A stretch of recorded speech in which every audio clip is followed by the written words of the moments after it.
Hola, lecturas en cuarentena, día 77.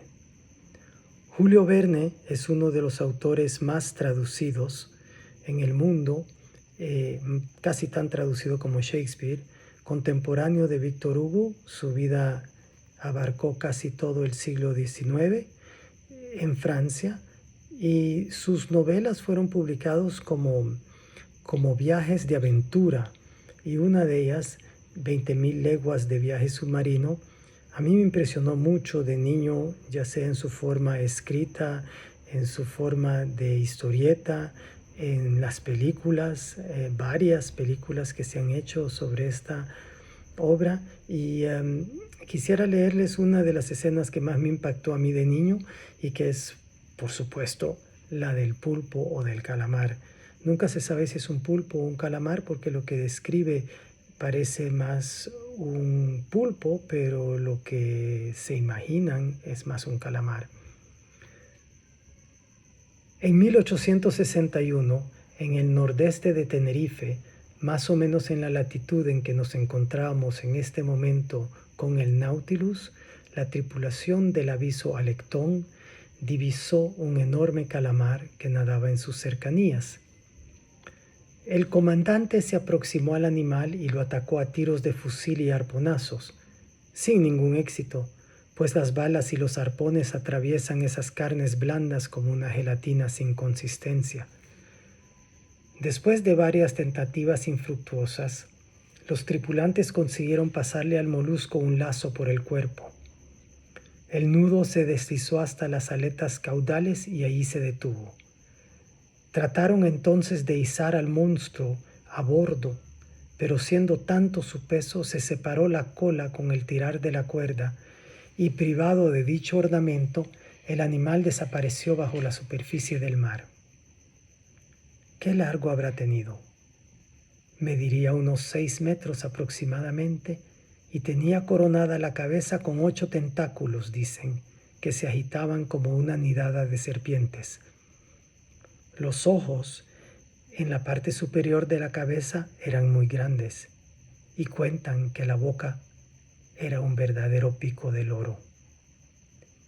Y ahora, en el Nautilus, ante mi vista, se agitaba un monstruo horrible, digno de figurar en las leyendas teratológicas.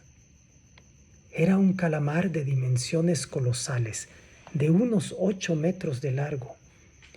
Marchaba retrocediendo con extremada velocidad en dirección al Nautilus.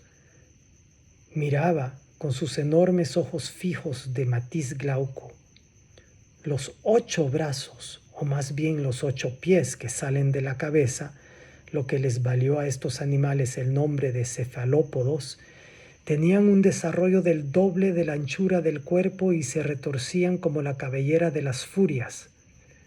Se notaban claramente las 250 ventosas ubicadas en la cara interna de los tentáculos en forma de cápsulas semiesféricas. A ratos las tales ventosas se fijaban en el cristal del salón por medio del vacío. La boca del monstruo, un pico de cuerno conformado como el de un loro, se abría y se cerraba verticalmente. La lengua, sustancia córnea, armada a su vez de varias hileras de dientes agudos, salía vibrando de aquella verdadera cizalla. El cuerpo, fusiforme e hinchado en el medio, formaba una masa carnosa que debía pesar 25.000 kilos.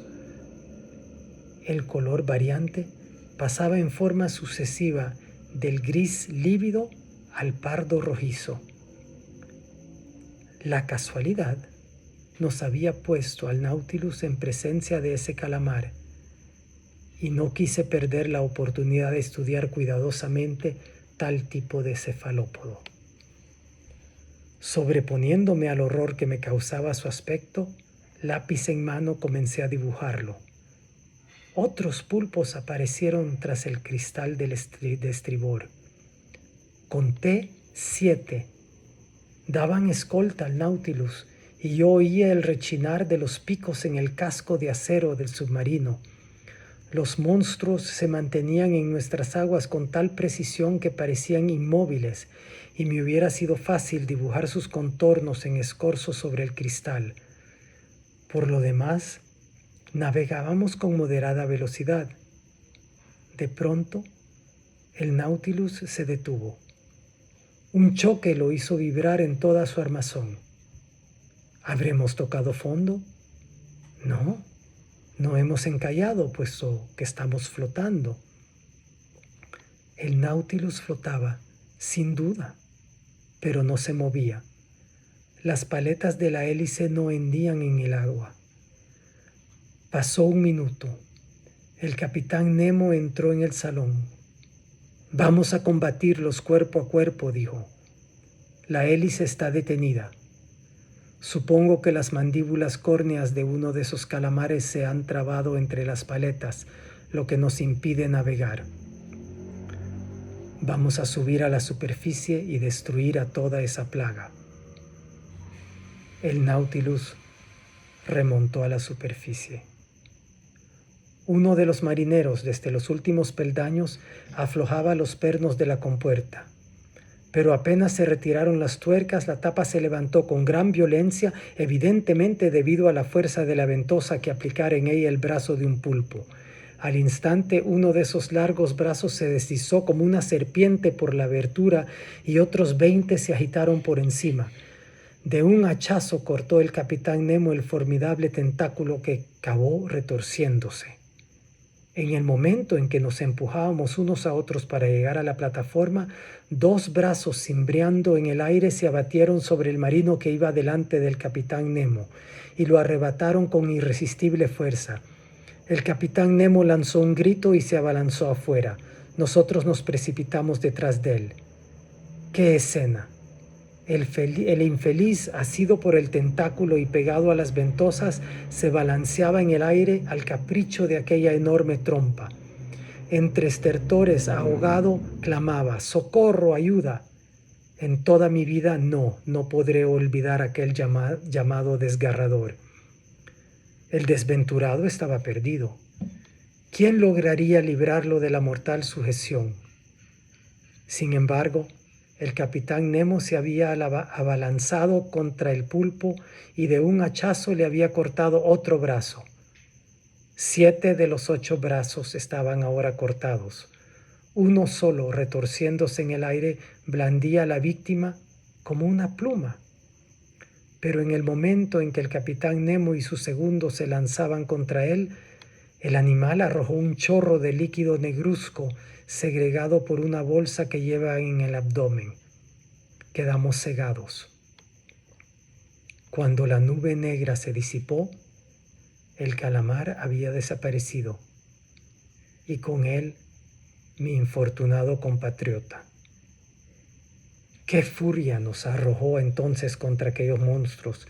10 o 12 pulpos tenían invadidos la plataforma y los costados del Nautilus. Nosotros nos revolvíamos enfurecidos en medio de los sobresaltos de aquellos fragmentos de serpientes que se agitaban en la plataforma envueltos en sangre y tinta negra. El hacha que empuñaba el capitán Nemo se metió entre las 2 enormes mandíbulas del animal y hundió el arpón hasta el triple corazón del pulpo.